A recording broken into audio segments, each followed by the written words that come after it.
우리가 인생을 살다 보면은 목표라는 게 있죠.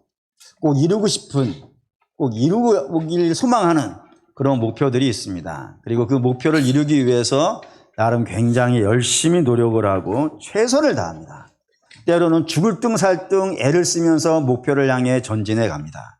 그런데 그렇게 열심히 준비하고 계획하고 행동했던 그 목표가 내 뜻과 달리 이루어지지 않은 겁니다.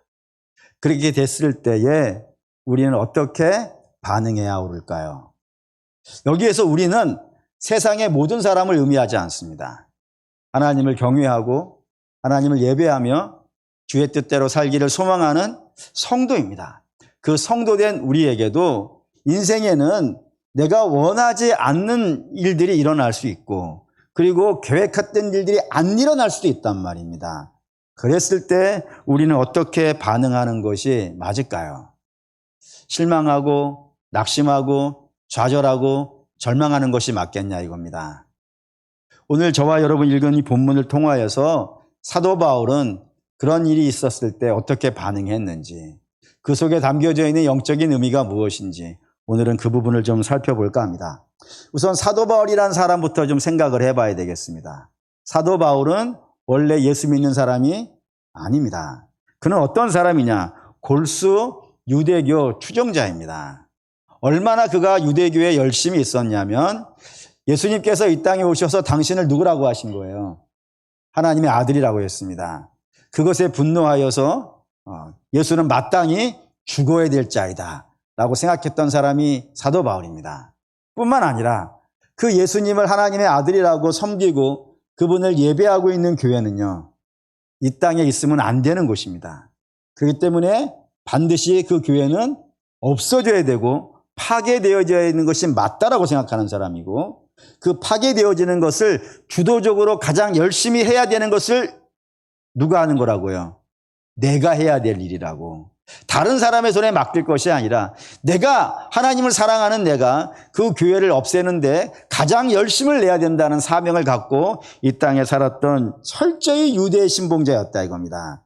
근데 그런 사람이 어느 날 예수 그리스도를 믿는 사람이 된 거예요. 그럼 어떻게 그가 예수님을 믿는 사람이 되었을까? 성경은 사도 바울의 고백을 통해서 이렇게 얘기합니다. 사도행전 22장 6절에서 8절입니다. 있죠? 가는 중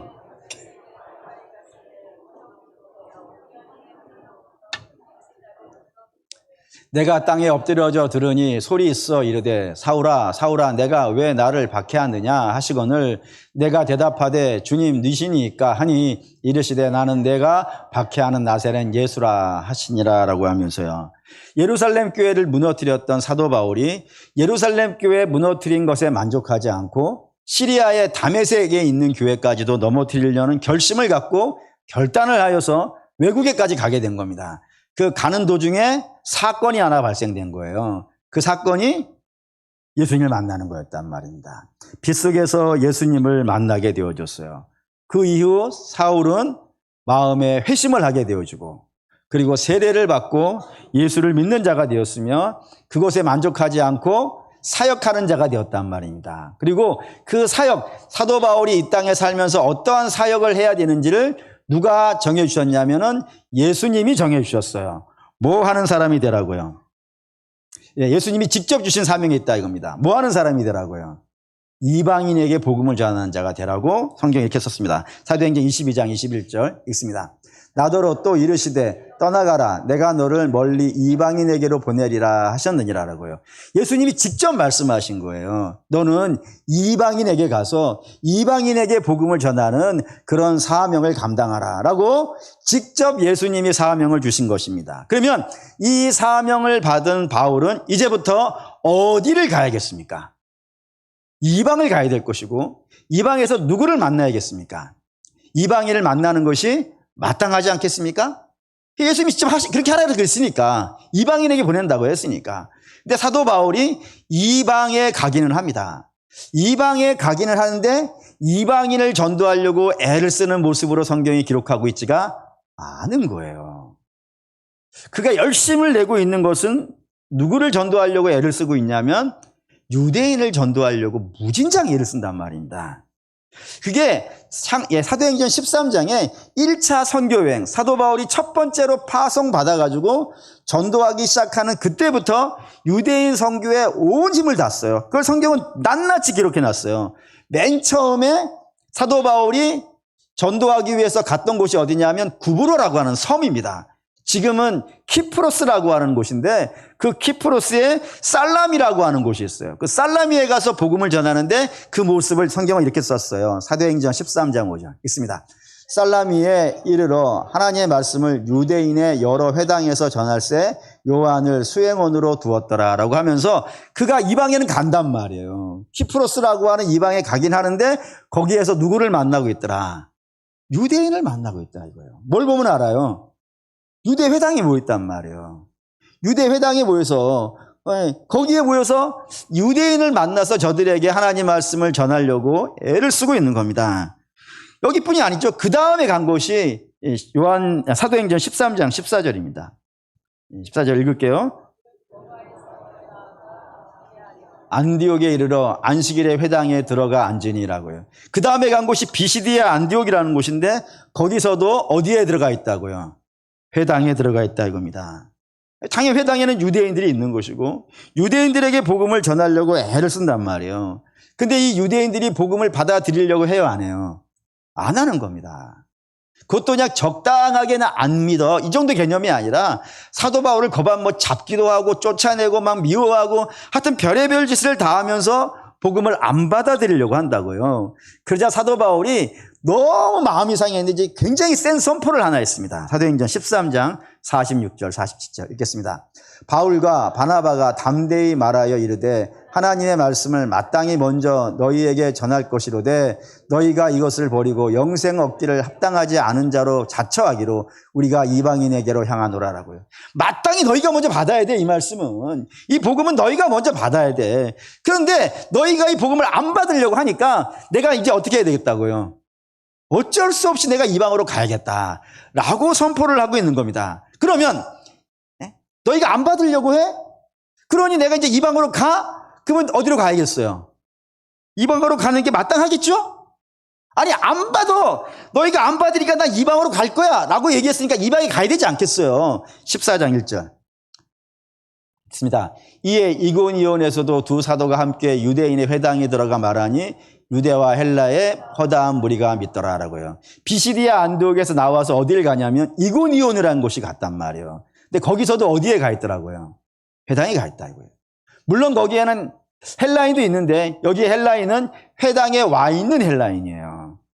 그러니까 유대 사회로 들어오려고 하는 그런 헬라인들에게 하나님 말씀이 전달되어졌고 저들이 회심하고 돌아오는 일이 있었다고 합니다. 다시 말해서 사도 바울은 나 이방에 갈래? 라고 하면서도 불구하고 여전히 유대 사회를 떠나지 아니하고 회당을 중심으로 그의 복음 전하는 일을 전하였다 이거예요.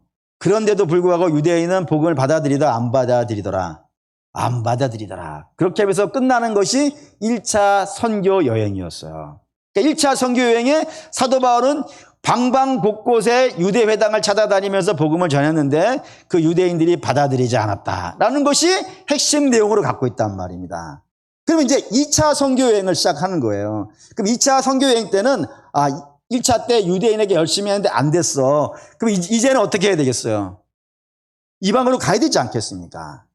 물론 사도 바울은 이방으로 갑니다. 거기가 유럽인데 그리스로 가게 되어진데 마게도니아 지방으로 가게 되는데 거기에서도 그가 어디를 가냐면 사도행전 16장 13절입니다. 읽죠?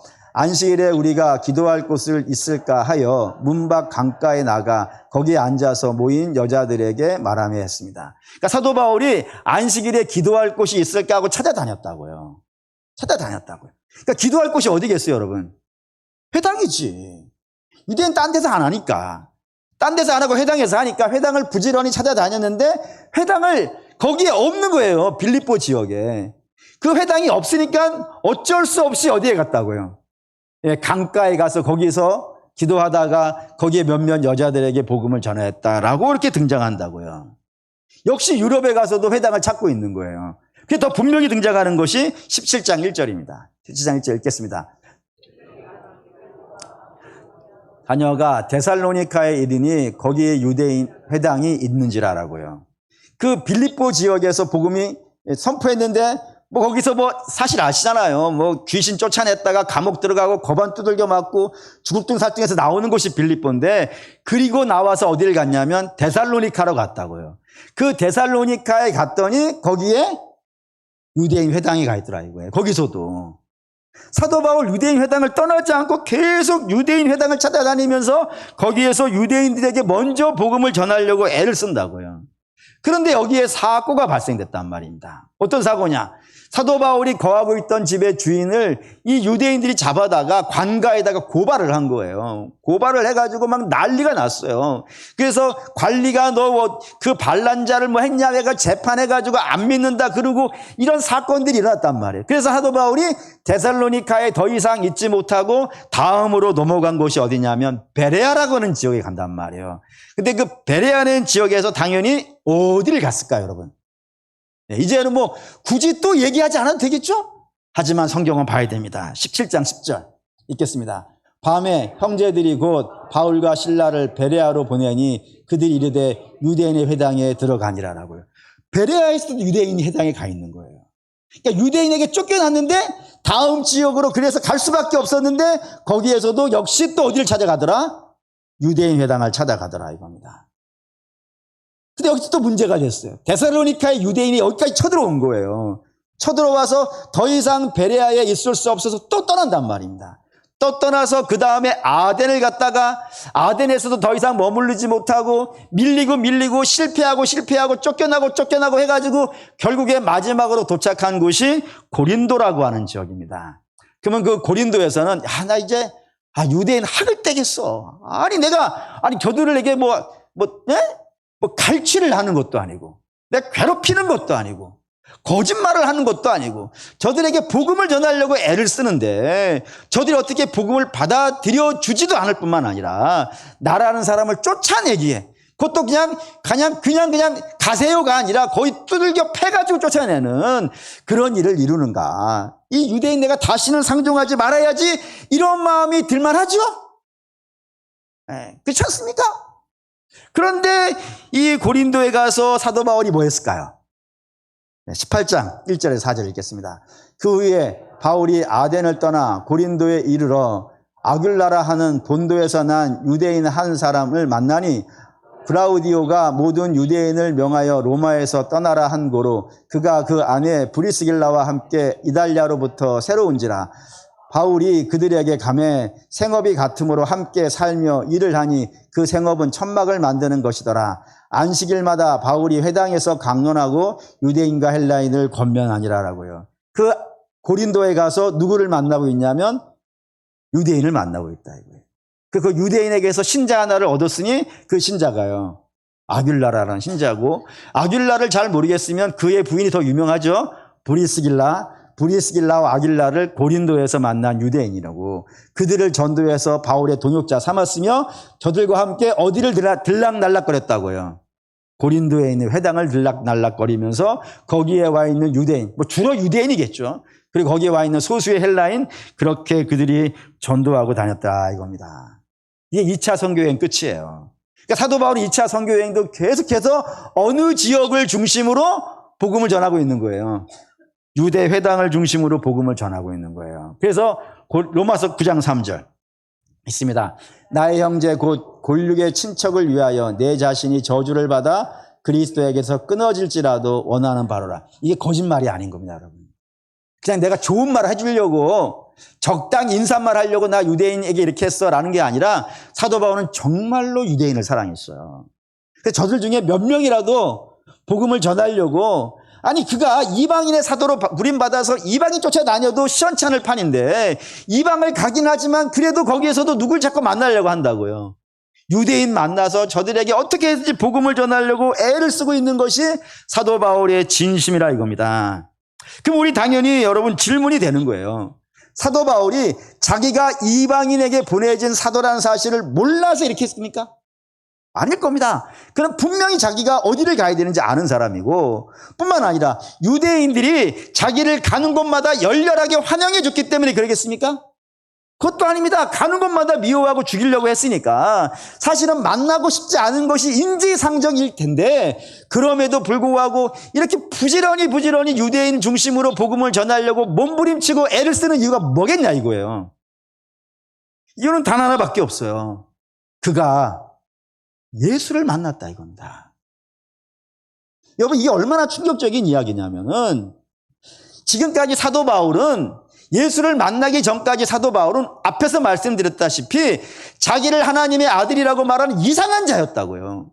우리를 속이는 자였다고요. 그래서 죽어 마땅한 자였다고요. 그리고 우리 민족이 그를 죽이는 착한 일을 했다고 생각했단 말이에요.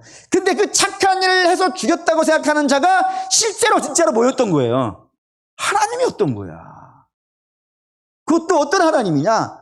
우리가 창세 때부터 다시 말하면 하와에게 하나님께서 여자의 후손이 와서 너를 구원해 줄 거라고 말씀하셨는데 그때부터 기다려왔던 오매불망 메시아가 오면은 우리가 이 고난과 어려움에서 해결되어 줄 수 있을 거라 생각해서 오매불망 기다려왔던 그 예수 그리스도가 왔음에도 불구하고 영접하지는커녕 어떻게 했다고요?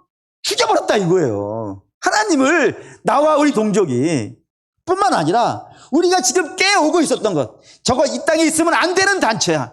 저 단체는 반드시 없애버려가지고 이 땅에 아무도 없게 만들어야 돼 라고 하면서 예루살렘에서도 깨버렸고 다메섹에 있는 것도 깨버리려고 갔던 그 교회가 실제로는 뭐였던 거예요? 진짜 하나님의 집이었던 거예요. 이 얼마나 충격적인 일이겠어요. 심지어는 주께로부터 사도 바울이 책망을 받는데 그 책망 봅시다. 사도행전 9장 4절에서 5절 읽겠습니다. 땅에 엎드려져 들음에 소리가 있어 이르되 사울아 사울아 내가 어찌하여 나를 박해하느냐 하시거늘 대답하되 주여 느시니까 이르시되 나는 내가 박해하는 예수라. 나는 하나님을 섬긴다고 생각했다니까요. 나는 하나님을 예배한다고 했고 하나님은 나를 보고 기뻐한다고 생각했단 말이에요. 근데 실제로는 그게 뭐였던 거예요? 착각이었던 거야. 그래서 예수님이 하나님이 나타나셔서 너 왜 나를 핍박하느냐? 너 왜 나를 박해하느냐? 이런 이야기를 들은 거예요. 여러분들이 사랑한다고 했는데 그분을 실제로 우리가 박해하고 있다고 생각해 보세요. 그거를 실제로 알았을 때 받았을 충격은요. 어마어마한 것 아니겠어요? 그리고 나와 내 민족이 지금 그런 상태에 있는데 이런 상태가 변화되지 않고 그대로 계속 이어지면 결국에는 어떻게 되겠어요? 망하는 거지. 아니겠습니까? 망하는 거 아니겠어요? 내가 하나님을 죽였단 말이에요. 내가 하나님의 집을 무너뜨렸단 말이에요. 나뿐이 아니라 내 동족이 그랬단 말이에요. 그러면 하나님을 공격한 자가 되었으니까 뭐 결과는 뻔한 거 아니겠어요? 바벨론이 왜 망한 거예요? 하나님의 도성 예루살렘을 무너뜨렸다는 걸로 망한 거란 말이에요. 그렇다면은 실제로 하나님을 죽인 자들은 그 구원의 속기를 뿌리친 자에게는 여러분 뭐가 기다릴 수밖에 없겠어요? 돌이킬 수 없는 거 아니겠어요? 그거를 사도 바울이 알았단 말이에요. 예수님을 만나면서. 앞에도 봤다시피 사도 바울은 자기 민족을 정말로 사랑하고요. 뿐만 아니라 그는 자기 자신이 유대인이라는 것에 대한 프라이드, 자존심이 굉장했어요. 그래서 항상 자기를 소개할 때 나는 이스라엘 중에 이스라엘이고 히브리인 중에 히브리이며 베냐민 중에 베냐민이고 아브라함 자손 중에 아브라함 자손이라 한다고요. 그 정도로 자기 민족에 대한 자부심이 있는데 그 자부심이 무너져서 이제 하나님을 공격하는 자가 되어져서 멸망이 눈앞에 있다는 사실을 알게 되어졌을 때 얼마나 그가 받은 충격이 컸겠어요. 자기 민족이 이제 망하는구나. 그러니 어떻게 할 수밖에 없어요. 자기 민족에게 달려갈 수밖에 없는 거예요. 달려가서 내 사랑하는 민족들 중에 몇이라도 좀 이 복음을 전하여서 구원해야겠다는 그 불타는 마음이 그를 자꾸 유대 회당으로 가게 만드는 힘이 됐단 말입니다. 사랑하는 여러분, 여기서 우리 1차 결론을 내고 갑시다. 뒤에 마지막 결론이 있지만 1차 먼저 결론을 냅시다.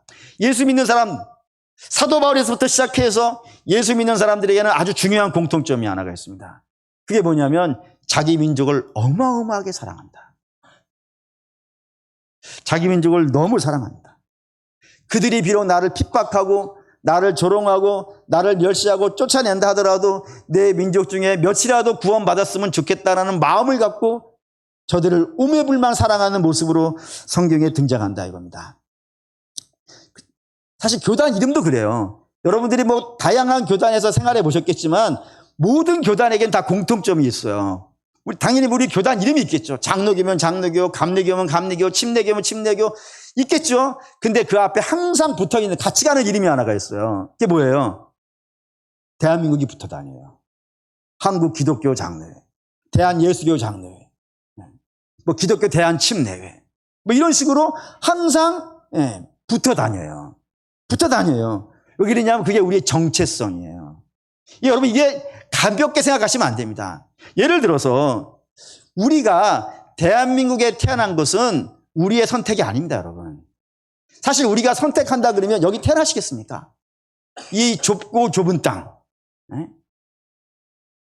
자원 하나 없어가지고 하여튼 죽으라 공부를 해야 돼. 그러지 아니하면은 과연 우리가 살 길이 과연 있을까 생각되어서 애들을 무조건 공부해야 돼. 여기로 몰아넣을 수밖에 없는. 사실 외국은 그렇게 대학에 대한 열망이 많지 않잖아요. 그냥 뭐 다 살지 않습니까? 그런데 우리나라는 대학을 왠지 안 가면 뭔가 굉장히 큰 일이 있을 것 같은 그런 불안감이 있는 이유는 뭐겠어요? 우리 다르게 가진 게 없어. 공부하는 거 외에는 길이 없는 것 같은 거예요. 뿐만 아니라 사방군대로 강력한 나라들 많잖아요. 러시아, 중국, 미국, 일본 그 사이에 남북으로 갈려져 가지고 어느 쪽에도 끼려면 눈치 봐야 되고 뭐 하려고 하면 눈치 봐야 되고 그런 모습을 가지고 있는 땅에 누가 태어나고 싶겠어요. 이거 우리가 택하면 이렇게 택하지 않을 겁니다. 만약에 우리가 택한다 그러면은 저기 전쟁하고 너무 멀리 있는 것 같은 나라들 있잖아요. 뭐 카나다라든가 저기 뭐 호주 같은 데 말이요. 그런데 뭐 없는 거 없잖아요. 너무 멀리 떨어져 있잖아요. 그런데 가서 그냥 파란 하늘 푸른 물 쳐다보며 사는 게 낫지 않겠어요? 근데 그렇습니다. 그런데도 불구하고 우린 이 땅에 태어났어요. 어떻게 해서요? 그럴 수밖에 없잖아요. 우리가 택한 것이 아니라 하나님이 우리를 여기에 보내신 것 아니겠어요? 그러면 우리는 여러분 어떤 상황에 있더라도 대한민국 사람이라고 하는 이름이 붙어갈 수밖에 없어요. 하나님이 우리에게 주신 이름이라 이겁니다. 그 왜 이 땅에 나게 하셨겠냔 말이에요. 하나님이 하시는 가장 중요한 특징 중에 하나가 있어요. 처음에 아담을 지으실 때 이렇게 말씀하셨어요. 이 땅에 기경할 자가 없기 때문에 이 땅을 경작할 자를 세우시기 위하여서 아담을 지었다고 했단 말이에요. 그렇다면은 하나님께서 왜 우리를 이 땅에 살게 하시겠어요? 이 땅을 기경을 해야 되거든요. 뭘로? 우리는 복음으로. 우리 하나님 말씀으로 이 땅을 기경해야 될 사명이 우리에게 있는 거예요. 그러니까 우리는 이 땅을 미워할 수 없어. 저들은 우리를 미워할 수 있어요. 저들은 우리를 미워하고 우리를 배척할 수 있지만 우리에게는 하나님께서 맡겨놓은 민족이시니까 내가 맡으려고 한 것이 아니라 하나님이 우리에게 맡겨놓은 민족이니까 이 민족을 붙잡고 울어야 되고요. 이 민족과 함께 웃어야 되고요.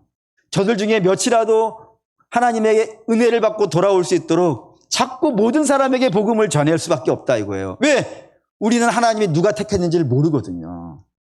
그러니 만나는 모든 사람들에게 복음을 전하여서 저들 중에 몇이라도 얻어야겠다는 그런 민족을 사랑하는 마음이 있어야 된다 이거예요. 네. 할렐루야. 여러분 이걸 조금 더 좁히면 여러분의 가정도 마찬가지입니다. 여러분 여러분의 가정에 그 가정에 나고 싶기를 선택하셔서 나셨습니까? 네. 선택하면 뭐를 선택하시고 싶으세요? 저 같으면 말이죠. 한번 생각해 봤죠. 금수저 너무 약해. 다이아몬드 정도는 제가 갖고 밥을 먹어야. 다이아몬드 밥그릇에, 다이아몬드 숟가락에, 다이아몬드 젓가락을 가지고 다이아몬드로 구슬치기를 하는 집에. 그래서 집에서 정문을 탁 들어가가지고 거기서 셔틀버스를 타가지고 한 30분 정도 셔틀버스를 들어가야 현관 앞에 도착하고 그 현관문을 탁 열고 100m 달리기로 한 400m를 뛰어가지고 계단에 도착하고. 여러분은 싫으세요? 힘들어서 싫어요? 그래가지고 계단에 올라가면 거기에 수영장이 하나가 있는 거야. 거기 다이빙 풀도 있는. 거기서 다이빙 해가지고 수영을 해가지고 올라와서 헬스클럽에 올라가가지고 30분 동안 열심히 뛴 다음에 식당에 들어가는. 그래서 식당에 가지고 테이블이 여기 앉아서 저 끝까지 테이블이 있고 거기에 음식이 쫙 깔려가지고 밥을 먹으려면 아침부터 밥을 먹어가지고 저녁에나 끝나는 집에. 그런 집이 싫으세요?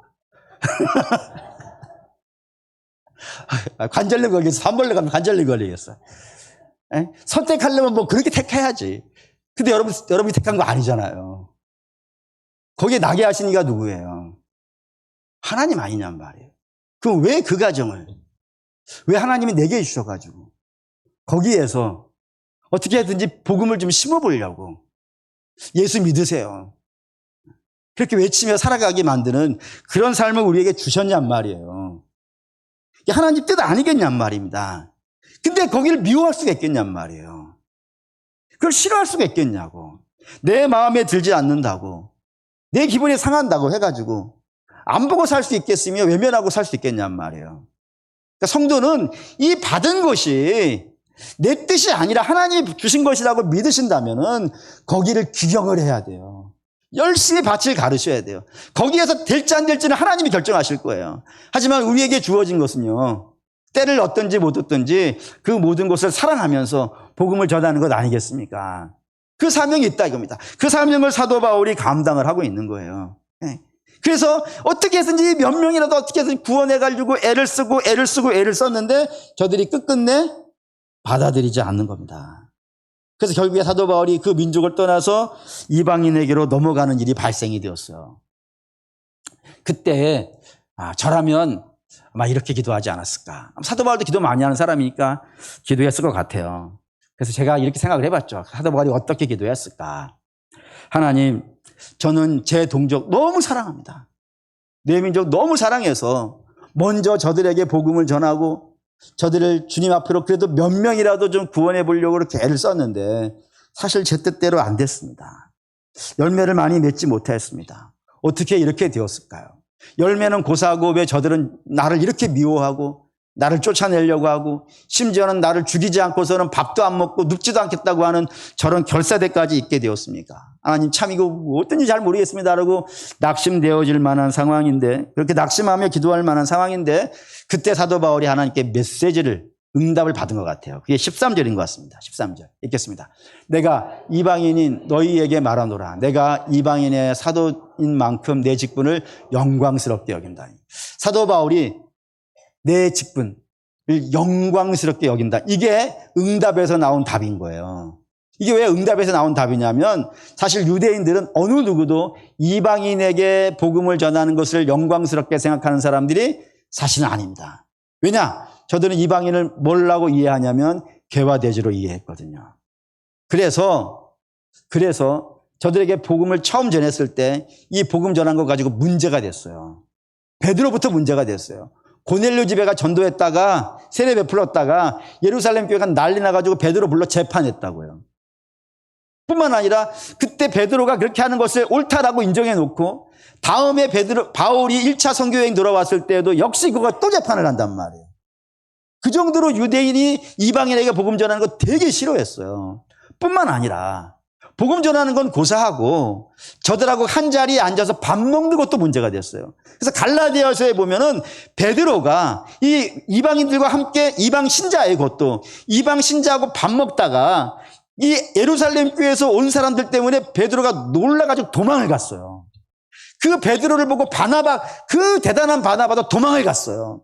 그리고 그들과 함께 있었던 유대 신자도 다 도망갔어요. 그리고 사도 바울이 열받아가지고 베드로에게 네가 어떻게 그러고도 사도냐 이런 책망을 들어했단 말이에요. 그 정도로 이방이라고 앉아서 있는 걸 되게 어려워하고 저들과 말 섞는 것까지도 힘들어했단 말이에요. 그런데 그런 이방인에게 복음을 전하는 걸 나는 자랑스럽게 여기게 되었다 이겁니다. 왜 그랬을까요? 왜 이게 자랑스러웠을까요? 두 가지 이유 때문이라고 되어 있어요. 첫 번째는 이게 가장 중요한 것인데 내가 이방인에게 복음을 전하는 것은 사실 내 뜻이 아니에요. 이건 누가 내게 부어준 사명이에요. 예수님이 나에게 부어준 사명이에요. 여러분 이게 여러분 중요합니다. 사랑하는 성도 여러분, 성도에게 중요한 것은 내가 무엇을 받았느냐가 중요한 것이 아니라 내게 주신 이가 중요한 거예요. 내게 주신 이가 하나를 줘도 중요한 거예요. 왜? 내게 주신 이가 중요하니까. 아멘이 되죠? 내게 주신 이가 5달란트 줘도 중요한 것이고, 내게 주신 이가 1달란트를 줘도 중요한 것이고, 내게 주신 이가 유대인을 줘도 중요한 것이고, 내게 주신 이가 이방인을 줘도 중요하다고요. 왜냐하면 받은 게 중요한 게 아니라 뭐가 중요하니까요. 준 자가 중요하니까. 준 자가 중요하니까 그런 거예요. 왜? 그분이 누구니까요. 만군의 여호와 하나님이라 이겁니다. 그 만군의 여호와 하나님이 나를 충성되이 여겨 내게 어떠한 직분을 허락해 주셨다면은 그거는 영광이에요, 아니에요? 목사님, 연말이 되었군요.